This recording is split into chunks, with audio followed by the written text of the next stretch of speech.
As melhores odds do mercado você encontra na KTO. E para ajudar o Futeboteco, a gente tem um link aqui na descrição para vocês. Acessa lá. Primeiro jogo do São Paulo, nossa temporada oficial, que foi uma escalação mais próxima do que a gente espera.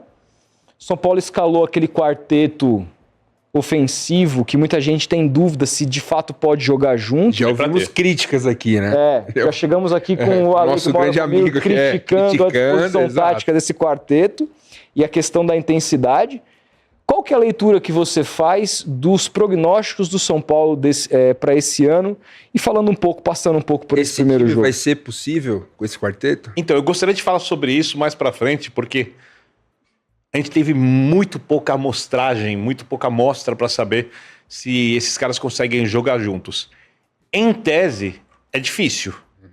Quando você pega um time muito mais fraco, que compensa você ter grande capacidade de construção, de criação.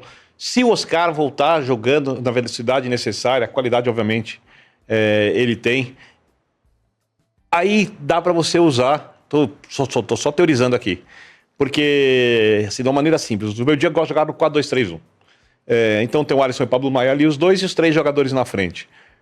Quando joga o trio, com o Caleri mais adiantado, é Lucas na direita, Luciano por dentro, Oscar na esquerda. O Oscar joga da esquerda para dentro, mas pode jogar centralizado também. O Lucas joga da direita para dentro. Os dois permitem passagem dos laterais do corredor. O Alisson chega construindo. E ali dá para fazer um bem bolado legal quando eles se entrosarem. Com a bola, não tenho nenhuma dúvida que é capaz de você fazer uma coisa bem interessante. A questão é, para você jogar futebol assim, você precisa recuperar a bola. E tem uma coisa que muita gente despreza: recuperar a bola em qual setor do campo? Porque se você recupera a bola, por exemplo, no campo de defesa, você obrigou seu time a recompor, dois jogadores precisam fazer a parede na frente dos laterais, porque tá o Alisson e o Pablo Maia pelo meio. Tem os laterais, Igor e Enzo, por exemplo, que estão jogando agora. Quem são esses dois jogadores que vão fazer essa marcação bem feita na frente dos laterais? Na atual formação, se por acaso o Luciano jogar por dentro, tem que ser o Oscar na esquerda e o Lucas na direita. Porque se você pegar e obrigar o jogador de dentro a correr e percorrer um espaço maior do lado esquerdo, você tem uma perda de tempo. E a gente teve um exemplo disso com a seleção brasileira, por exemplo, em 2018, quando o Felipe Coutinho jogava por dentro e ele tinha que fazer a parede na frente do lateral. E contra a Bélgica, depois da volta do Marcelo, que não tinha tanta pegada, eu discordei bastante disso na época, acho que o Felipe Luiz tinha... Aliás, se você perguntasse para mim qual jogador eu contrataria para o meu time, no ápice da forma, Felipe Luiz ou Marcelo, eu contrataria o Felipe Luiz.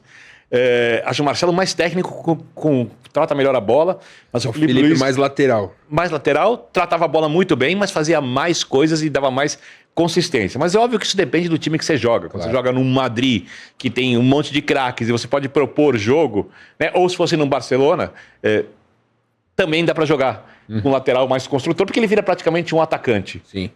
Mas, resumindo, não funciona. Ou quando você pega um time muito forte, que tem muita construção pelo lado, você demora um pouco para recompor. E também tem que questionar se o Oscar consegue fazer esse vai e vem, se isso não mata o jogador. E aí tem um terceiro detalhe. Quando você pensa em puxar o contra-ataque, se você recupera a bola no campo de defesa, desses três jogadores, o mais apto é o Lucas. Sim. Que é o de condução de bola não de velocidade. Não são jogadores de velocidade, só tirando o Lucas. O outro mais apto, se você for pensar no passe longo, é o Oscar. Porque o Luciano é um cara de ter a bola próximo do centroavante, se aproximar, fazer a tabela curta e entrar na área para finalizar. Ou chegando à entrada da área com finalização de qualidade. Eu gosto muito do futebol do Luciano, tá? E gosto também do personagem. Eu acho que ele faz muito bem pro futebol. Eu acho que a maior mostra que o Luciano funciona bem no São Paulo é que os adversários detestam ele. Exato. Né? Se fosse um cara que gosta, não sei o quê, é um bom jogador, porque não é craque, mas é um bom jogador. Então, você recupera a bola no campo de trás, você desgasta muito o time e a formação não parece muito inteligente. Se você mandar o Luciano botar pelo lado para deixar os caras por dentro, o Luciano sofre. Mas tem que ver se funciona. E para recuperar a bola na frente, você precisa de muita intensidade e muita pressão. Nesse momento da temporada... Também não é característica de Luciano e Oscar, talvez. Né? O Oscar menos na pressão. E aí tem uma coisa que eu confesso, eu não vi o Oscar jogar quase nada na China. Eu não sei o que ele é capaz de fazer hoje. O Luciano faz essa pressão, mas razoável. O Lucas faz bem feita. O Lucas E o faz. Caleri ajuda. O Caleri Aí já ajuda. botar o Caleri ajuda também. Então, para você fazer essa pressão, você precisa ter o time fisicamente muito inteiro. E precisa ter o time muito entrosado. Porque quando você marca alto, a primeira ideia é você roubar a bola quando você ataca a bola. A segunda ideia é, se você não roubar a bola, você obrigar o adversário a dar a bola para alguém que está próximo, para o seu colega de equipe, daquele time que está pressionando, marcando alto, tomar a bola dele. A terceira opção é você forçar um chutão para frente, não um passe longo, para você ter a bola Acima da atrás. bola. E a quarta opção é fazer a falta. A opção que não existe é deixar essa transição acontecer, seja com passe curto, saindo jogando, o que o São Paulo permitiu hoje, algumas vezes, porque a marcação alta não foi bem feita e nem cogitei que seria bem feita Claro. nesse momento, pela questão do entrosamento da parte física, e muito menos dar um lançamento longo, porque já que você tem um time tão propositivo, quando os times entenderem quando seu time joga com esse quarteto, você não pode dar ao adversário, que vai ter jogadores velozes e fortes no contra-ataque, e você pega o nível da temporada do futebol brasileiro, que é muito promissora, você tem times com elencos fortes, como, por exemplo, Palmeiras, Corinthians com time forte. Estou falando desse momento, ainda vão contratar mais. Estou só falando do hoje. Né? Hoje é 23 de janeiro. Você tem o Flamengo com elenco forte, Cruzeiro, Botafogo deve contratar, o Inter. Cruzeiro tem chance de contra-ataque, o Inter tem chance de contra-ataque, o Bahia tem um bom time, o Fortaleza tem um bom time. Estou passando rapidamente. Nossa, Aqui, quase assim, o Atlético, com muito. Então, O dinheiro agora. se você entrega essa possibilidade, você perde muitos jogos, que são jogos que vão ser disputados no limite. Então, eu tenho dúvida se eles vão poder jogar juntos. Eu não estou falando que não vão poder, porque tem que fazer tudo isso muito bem feito. E se puderem jogar juntos, quantas vezes? Agora, se você tem um Ferreira do lado esquerdo, que tecnicamente é inferior a esse trio, mas tem uma característica legal de drible da esquerda, o Ferreira recompõe do lado esquerdo. Então, às vezes, compensa você abrir mão, talvez, de um deles para você ter essa possibilidade. Você olha qual você vai abrir mão. O Lucas na direita você não mexe. Porque o Lucas faz a pressão e cria. Muita gente Oscar. gosta do Lucas por dentro também, né? Eu gosto. Então, Eu são gosto. 3 jogadores, o São Paulo tem Luciano, Lucas e Oscar, que o forte deles é jogar pelo por dentro. meio, é jogar por dentro. Mas não dá. Não dá. E aí é sempre uma questão de compensações, né? Você perde um pouco com o Lucas jogando aberto, mas se você botar outro jogador para atuar aberto, agora não tem mais o Rato, que era um meia, o Eric, por exemplo, o quanto você perde ali, só que o Eric é bom jogador também, para ganhar o Lucas no meio. Se não é melhor colocar o Lucas aberto ali, que vai fazer a recomposição, que vai atrapalhar o Lucas. Porque o ideal é que o Lucas sempre receba a bola 10, 15 metros da área, ou mais próximo da área, porque no primeiro arranque, no primeiro drible... Ele é muito forte. Ou ele toma uma falta ou toma o pênalti. E é muito forte essa primeira arrancada dele. Então você tem o Lucas na direita, que pra mim você não mexe. Se você joga com o Ferreira na esquerda, quem joga por dentro? Oscar ou Luciano? O Oscar tecnicamente melhor, o Luciano com o jogador de mais aproximação. E aí vem a terceira realidade do mundo de hoje. Quando isso não funciona, porque nada no futebol funciona sempre, o Real Madrid não está funcionando sempre, o City, que para mim é a melhor equipe dos últimos anos disparada, e esse ano não está jogando o futebol de Manchester City, não funcionou sempre. Como, por exemplo, o UEFA Champions League, aí começa uma grita, tem que jogar esse, tem que jogar aquele, aí começa aquelas discussões do muito achismo. Pode ser eliminado agora na Champions, né? Pode ser eliminado, Cara, quem diria. uma coisa que eu ia te perguntar é o seguinte, o Caleri fez uma temporada muito abaixo. Sim, fez um gol desde agosto do ano passado, só o gol contra o Botafogo. Pois é, e assim, mas ele é um cara que a torcida do São Paulo gosta com razão, porque ele é um cara que nunca foge da briga. Sim. Tá sempre brigando, é uma Faz coisa que eu tudo. admiro muito no futebol dele. Só que tecnicamente ele vive um momento abaixo, perdeu gols importantes na Libertadores contra o Vou dar Botafogo. uma informação, ele sabe disso. Então. Não tenho dúvida de que saiba. O Ramon Dias, ele arrumou o time do Corinthians, que você acabou de elogiar, fazendo algo que a gente pouco via no futebol brasileiro nos últimos anos, que é uma formação sem pontas, com Sem 2 pontinha. atacantes lá na frente. Né? E aí eu consigo enxergar, por exemplo, uma formação que você tenha, de repente, um terceiro homem ao lado de Pablo Maia e Alisson, você consiga ter o Oscar fazendo mais praticamente o que o Garro faz, Enganche. e Luciano e Lucas com velocidade na frente para jogar como atacantes livres, como faz Yuri Alberto Jogar sem o e Caleri. Memphis, e jogar sem o Caleri. Seria essa uma opção também ao longo da temporada para o Zubeldia, ou você vê que pelo histórico do Zubeldia, pelas equipes que ele costuma montar, essa não vai ser uma saída tática? Eu não acredito que ele vai mexer com o Caleri. Eu acho que o Zubeldia é um cara que respeita muito a postura do jogador, quando a gente fala da intensidade, da pegada.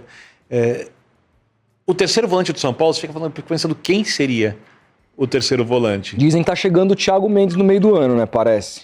Aí é outra dúvida, porque o Thiago Mendes, na outra passagem pelo São Paulo, ele jogou muita bola. Jogou. É um cavalo, cara. Área. Eu prefiro usar área do que box to box. É o tá? time da Com Libertadores, muita força. né? 2016, não É é? o time da Libertadores. Né? E fazia um vai-vem com muita intensidade. Ele chega depois da lesão e nessa idade capaz de fazer o mesmo.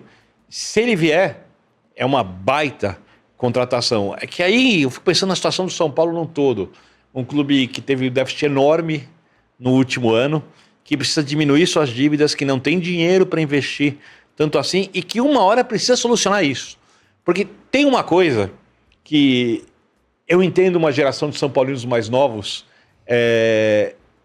não vou dizer que eles aceitam isso, mas conviverem com isso de uma maneira mais natural. O São Paulo ganhou mais títulos que as outras equipes, ou ganhou os principais campeonatos por algum tempo, porque o São Paulo tinha ideias à frente dos outros. Então o São Paulo, Criatividade, né? o São Paulo, por exemplo, fez marketing do futebol com o Leônidas da Silva, quando ninguém fazia marketing do futebol. O São Paulo investiu em construir um estádio gigante, quando não se fazia isso, e ainda teve um pouco de sorte, porque ao invés de gastar com os jogadores, que eu acho que seria meio inútil na época, investiu no estádio. Inútil porque você tinha o Santos do Pelé, que seria um clube hegemônico, o Palmeiras, que é um timaço para ser, digamos, o antagonismo ao Santos, ganhar 2 estaduais de 10 numa década, os outros 8 foram santistas, naquela época o estadual era o campeonato mais importante, era a Libertadores da época. Era de ouro, né, que falam, né? Isso. Bom. E tinha um Botafogo também, apesar dos torneios nacionais serem muito menos importantes. Então, provavelmente, o São Paulo não teria conseguido muitas coisas. O São Paulo foi o primeiro time a entender a importância da recuperação física. Fez um refis quando ninguém fazia isso. E vinham jogadores da Europa que acabavam ficando no clube. O São Paulo foi o primeiro clube a entender a Lei Pelé. O Juvenal Juvencio monta um time campeão brasileiro e campeão do mundo quase sem dinheiro. São Paulo foi o primeiro time a fazer CT, ou um dos primeiros a fazer um CT para entender a preparação do time longe do estádio, a fazer cutia. Você pega uma entrevista do Juvenal Juvencio e ele fala, olha, a base vai sustentar o futebol brasileiro, porque os custos são inviáveis se você não revelar os jogadores, não negociá-los. Então o São Paulo tinha ideias à frente dos outros. São Paulo não tem mais essas ideias. Vanguarda, né? E São Paulo hoje em dia não recupera jogadores melhor que os outros, não paga salários em dia. Então, não paga salários em dia? Não paga salários em dia. Paulo Sério? Não paga. São Paulo tem Isso é salário. uma novidade para mim. Porque não é noticiado, né? Vira e mexe, São Paulo tem salários atrasados e tal. Então, por que os jogadores principais, os melhores jogadores queriam jogar no São Paulo? Porque São Paulo era um lugar melhor para eles jogarem. Não era uma questão passional. Principalmente depois da modernização do futebol, pós a era do futebol amador. Estou falando aqui dos anos 2000 para cá, 90 para cá. Né? Os caras queriam jogar no São Paulo. Hoje, há clubes que oferecem condições melhores.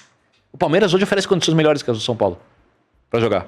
Vai receber salário em dia, provavelmente o salário médio deve ser um pouco maior que os do São Paulo. Então, se o São Paulo quiser um dia voltar a ser o protagonista no futebol, o São Paulo precisa ter ideias que os outros não têm. Precisa fazer coisas à frente dos outros. E se endividando cada vez mais e parecendo um clube tradicional do futebol brasileiro que não cumpria seus compromissos à risca, eu acho difícil que o São Paulo volte a ter esse protagonismo. Então, até acho que montou um time forte, montou um elenco legal, mas eu não sei se o futuro longo prazo é muito promissor.